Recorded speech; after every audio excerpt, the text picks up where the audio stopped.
شرور أنفسنا ومن سيئات أعمالنا من يهده الله فلا مضل له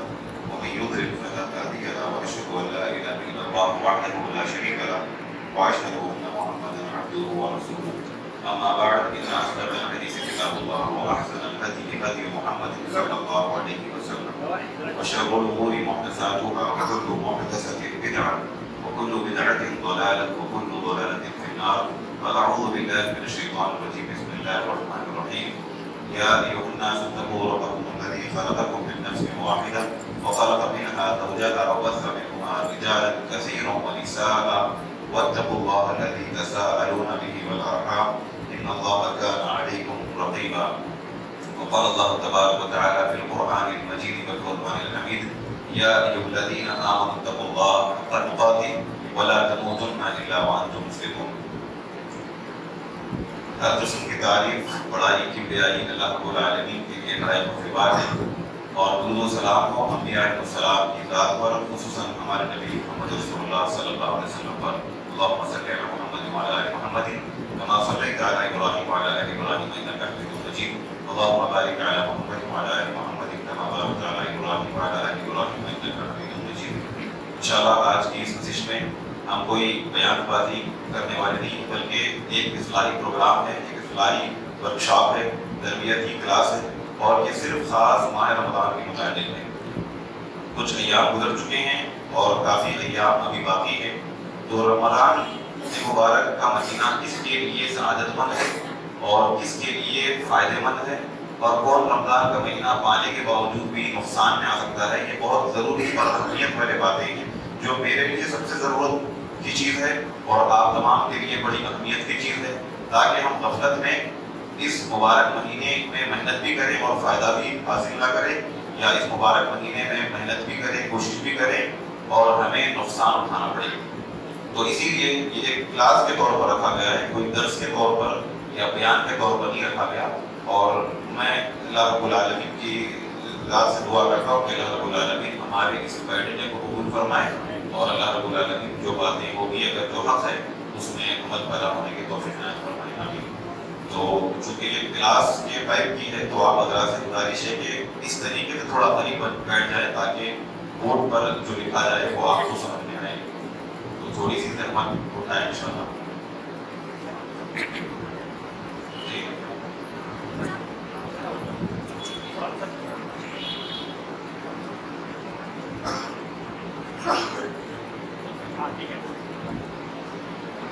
سب سے پہلے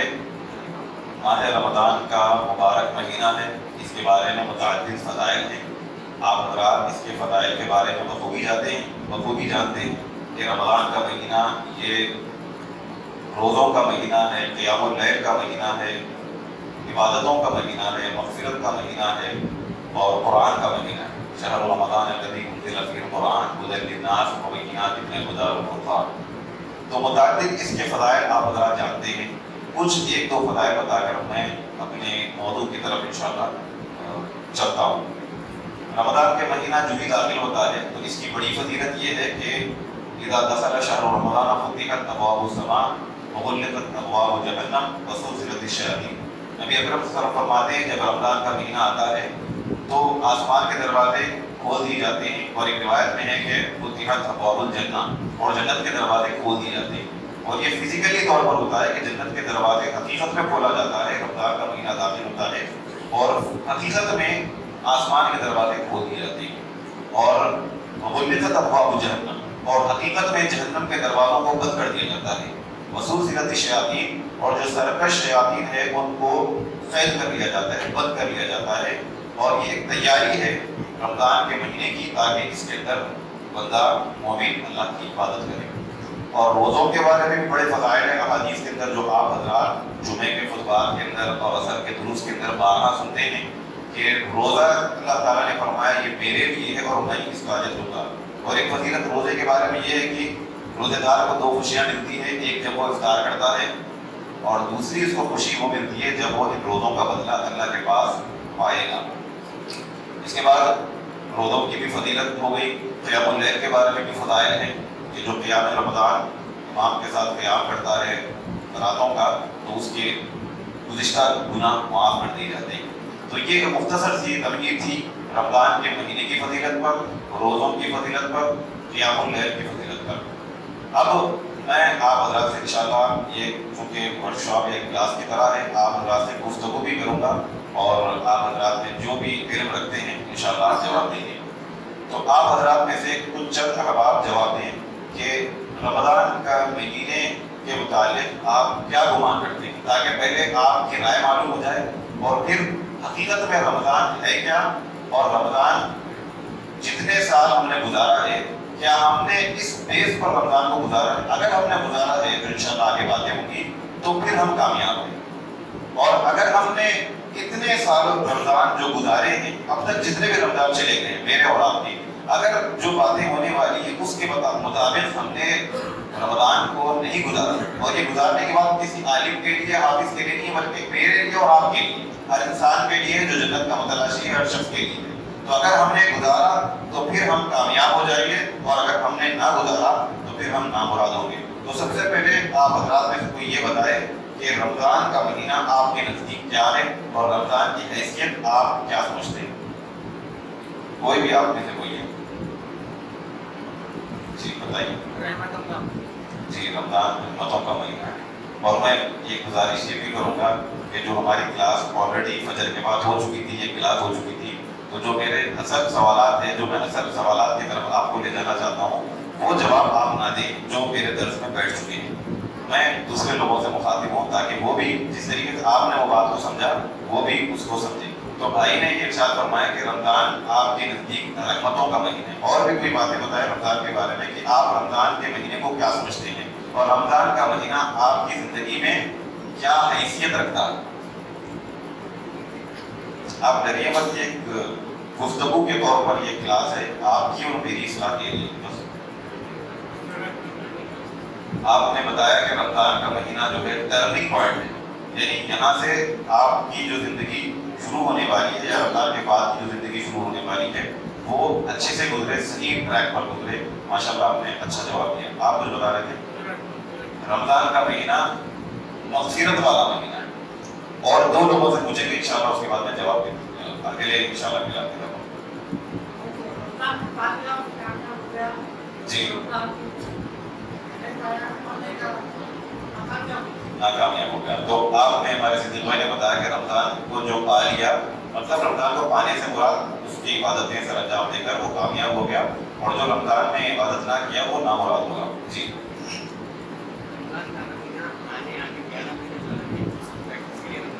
جی ماشاءاللہ، آپ نے بھی بہت اچھی بات کی کہ رمضان کا مہینہ اگلے جو 11 مہینے ہیں اس کے لیے پریکٹس کا مہینہ ہے۔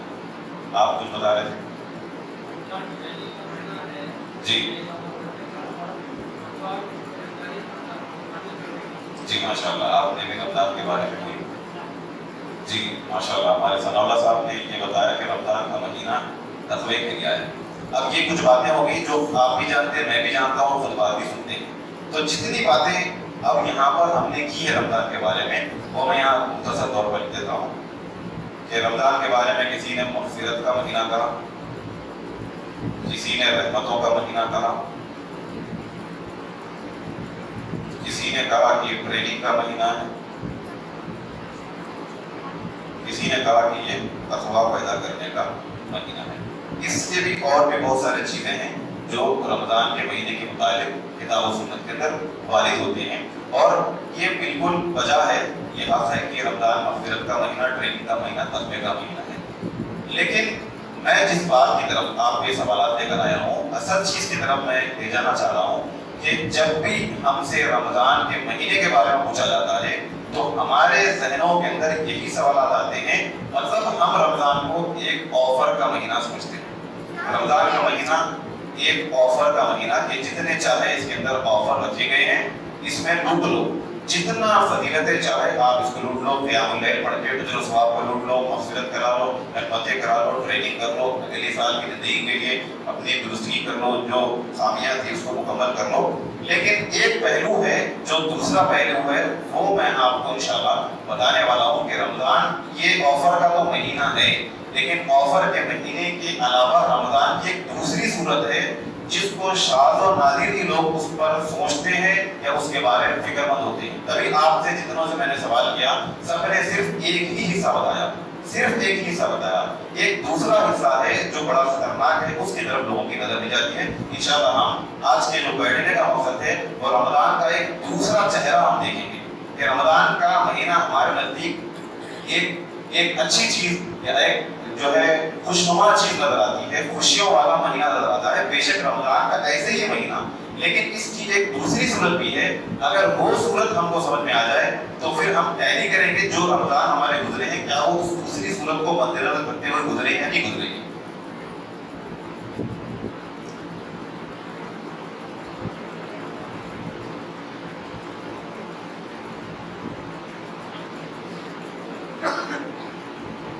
میں آپ کے سامنے ایک مثال بیان کر رہا ہوں, آپ اس مثال کو بغور سمجھائیں, سمجھ لیں, کیونکہ اللہ تعالیٰ نے فرمایا یا ایھا الناس ضرب مثل فاستمعوا له, اے انسانیت میں تم کو ایک مثال بیان کر رہا ہوں, فاستمعوا له, اس مثال کو صرف سنو نہیں بلکہ اچھے طریقے سے سنو, غور سے سنو. تو یہ اللہ رب العالمین کی بھی یہ ایک سنت رہی ہے کہ اللہ رب العالمین مثالیں بیان کرتا ہے. خواب مچھر کی ہو, اللہ تعالیٰ نے فرمایا, اللہ تعالیٰ نہیں شرماتا کہ ان اللہ لا یستحیی ان یضرب مثلا ما بعوضہ, مچھر ہو یا مچھر سے بھی کمتر ہو اس کو مثال بیان کرنے کے لیے اللہ نہیں شرماتا. نبی صلی اللہ علیہ وسلم نے مثالیں بیان فرمائی ہے, تو لہٰذا ہم مثالوں سے اس چیز کو اچھے سے سمجھ سکتے ہیں کیونکہ یہ فطرت میں سے ہے. پہلی چیز ہم دیکھیں گے کہ ایک, اب چونکہ یہ ہم جس شہر حیدرآباد کے اندر رہ رہے ہیں تو انشاءاللہ ہم ابتدا سی ایم سے کریں گے. ہمارے جو سی ایم KCR صاحب ہیں, یہ جو حکومت ہے تلنگانہ, اس سے شروع کریں گے. اگر سی ایم صاحب یا حکومت ہند یا یہ حیدرآباد کی جو تلنگانہ حکومت ہے اس نے اگر ایک آفر لگایا کہ جو کوئی ایک مہینہ یا ایک ہفتہ میں 1 منتھ ہی لے لیتا ہوں یا اور 1 ویک, اس کے کچھ پروسیس ہے. حکومت نے اعلان کیا کہ جو کوئی ایک مہینہ یا ایک ہفتہ اس کے کوئی پروسیس ہے, آپ کو کسی دفتر میں آنا ہے, کچھ پیپر سبمٹ کرنا ہے, کچھ کوششیں کرنا ہے, کچھ آپ کو جو ہے لائن میں ٹھہرنا ہے صبح میں فلاں وقت پہ, اتنی آپ جدوجہد کرنے جو کوئی کیا تو اس نے ایک پیکیج آفر نکالا ہے. ہم نے اس سے پہلے جو ویکسین کے طور پر مثال لی تھی, آج ہم ایک پیکیج آفر کے طور پہ لیں گے. یہ ایک پیکیج ہے آفرز کا, اور اس پیکیج کے اندر کیا لکھا ہوا ہے کہ جو کوئی ایک مہینہ محنت کرے گا, اپنے ڈاکومنٹ فلاں کو سبمٹ کرے گا اور لائن میں آ کر ٹھہرے گا, اپنی زندگی کے مصروفیات وقت میں نکالے گا, وقت کو نکالے گا اس کے لیے, تو اس کو کیا کیا چیزیں ملے گی. اس کو ہو سکتا ہے ایک گھر ملے گا, اس کو ہو سکتا ہے کہ اس کو لون ملے گا, یہ آپ حلال لون سمجھ لیں, اور ہو سکتا ہے کہ اس کے بچوں کی پڑھائی کے لیے ڈونیشن ملے گا, یا اور بھی اس کے اندر متعدد آفرز رکھے گئے. تو اب مجھے بتائیے کہ اس طریقے کا ایک پیکیج آفر آیا ہے اور حکومت نے یہ اعلان لگایا ہے, اور جو کوئی فلاں ڈاکومنٹ کو سبمٹ کرے گا, بھاگ دوڑ کرے گا. جیسا کہ آپ جانتے ہیں کہ کوئی بھی چیز ایک گھر بھی رجسٹری کرانے کے لیے کچھ کرنے کے لیے آپ کو بھاگ دوڑ کرنا پڑتا ہے, محنتیں کرنا پڑتا ہے. تو اگر یہ آفر لگایا گیا اور آپ کو بھاگ دوڑ کرنا ہے, جس طریقے سے گزشتہ کچھ ایام میں جو ہے یہ 10,000 اماؤنٹ سی ایم جو ہے کی طرف سے دیا جا رہا تھا, تو اس کے لیے کتنی محنتیں ہوئی آپ جانتے ہیں, بہت زیادہ محنتیں ہوئی. انٹرنیٹ کی دکانوں میں لوگ جا کر بیٹھ گئے, اپنے اپنے رسوم کو نکال رہے تھے, وقت سے پہلے جا کر بیٹھ رہے تھے, بڑی کوششیں ہم نے کی. تو وہ صرف آفر تھے, وہ ایسا نہیں تھا کہ اگر آپ نے وہ نہیں کیا تو آپ کو کوئی نقصان نہیں تھا, آپ یاد رکھیں. تو یہاں پر بھی ایسی مسئلہ ہے کہ سی ایم KCR کی طرف سے اعلان ہے کہ اگر آپ آئیں گے تو آپ کو یہ ملے گا. تو اب آپ اگر آپ نہیں آئیں گے تو آپ کو زیادہ سے زیادہ نقصان یہ ہوگا کہ آپ کو یہ چیزیں نہیں ملیں گی. بس اس کے علاوہ آپ کو گورنمنٹ آپ کو مارے گی نہیں, نقصان ہی پہنچائے گی کہ آپ نے کیوں نہیں کیا. تو اب آپ سے میرا یہ سوال ہے کہ حیدرآباد کے 100% میں سے کتنے لوگ ہیں جو اس مہینے کے اندر کوششیں کریں گے یا وقت سے پہلے وقت پر آئیں گے اور محنت کریں گے. آپ کتنے لوگ سمجھتے ہیں کہ جو محنتیں کریں گے اس طریقے سے آفر لگایا گیا 100% میں سے 90%, مان لیجیے 90%, 80% محنت کریں گے. ابھی ہمارے آصف بھائی نے جو بات بتائی کہ 90% لوگ محنت کریں گے, اب یہ جو 10 یا 20% ہے وہ کیوں محنت نہیں کریں گے؟ ایک سوال ہے کہ 90% لوگ محنت کر رہے ہیں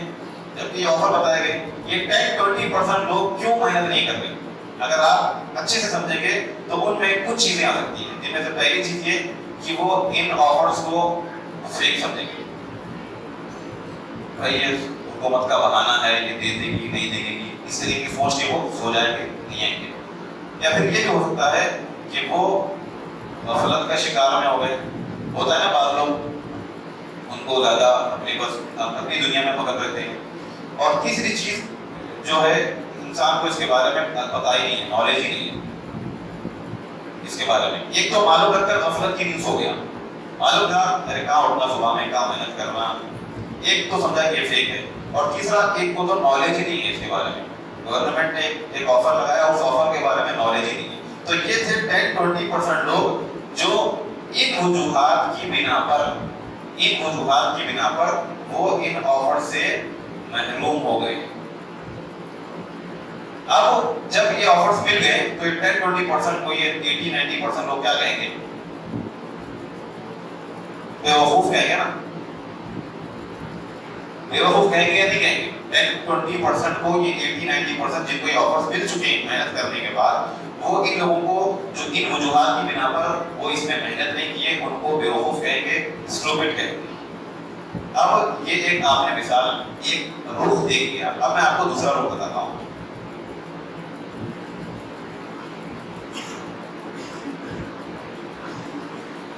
دوسرا رخ یہ ہے کہ آفر سے وہی ہے، ہاؤس کا آفر رکھا گیا، راشن کا آفر رکھا گیا، لون کا آفر رکھا گیا، یا پھر بچوں کی ایجوکیشن کا آفر رکھا گیا۔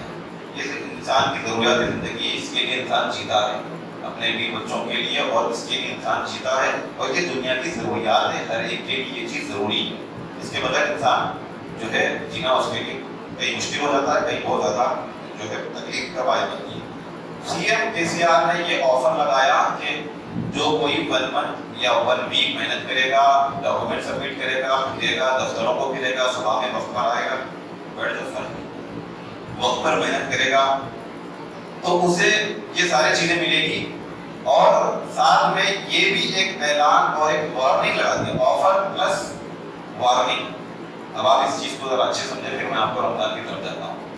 وہاں پہ صرف آفر تھا، کوئی وارننگ نہیں تھی، نہیں لیا خود کا نقصان ہوا، وقتیہ طور پہ صرف دنیا میں نقصان ہوا، اور دنیا میں بھی کوئی بڑا نقصان اس کو نہیں ملا، صرف یہ چیزیں نہیں ملی۔ وارننگ یہ حکومت تلنگانہ یہ آپ سمجھ لیں تفصیل کے طور پر کہ یہ لگایا کہ وارننگ یہ ہے کہ اگر یہ آپ لیں گے تو ٹھیک ہے، آفر مل گئے، لیکن اگر آپ 1 مہینہ محنت نہیں کریں گے، کوشش نہیں کریں گے، آپ وقت پہ نہیں آئیں گے، تو آپ کا خود کا جو اون ہاؤس ہے اس کو سلب کر دیا جائے گا، اور ساتھ ہی ساتھ میں آپ کو جو بھی آفر، جو رہائشی جو لوگ تھے جن کو تلنگانہ کی طرف سے جو بھی چیزیں ملتی تھی، بینیفٹ والی چیزیں، وہ بھی آپ کو نہیں ملے گی۔ اور اسی طریقے سے آپ کو ہو سکتا ہے کہ اس شہر سے جلا وطن کر دیا جائے، یعنی آپ کو آپ کی سٹیزن شپ چھین لی جائے، اور آپ کو جو ہے اس شہر سے جلا وطن۔ NRC تو آپ حضرات کو بخوبی واقف ہے کہ NRC آیا تو ہمارے دلوں پہ کیا کیا بجلیاں گری تھی، کیونکہ بات آئی تھی کہ گھر سے نکال دیں گے، سٹیزن شپ چھین لیں گے اور جیل میں بند کر دیں گے۔ اب وہی چیزیں آپ اس کو NRC کی طرف دیکھیں کہ یہ چیزیں یہاں آ گئی،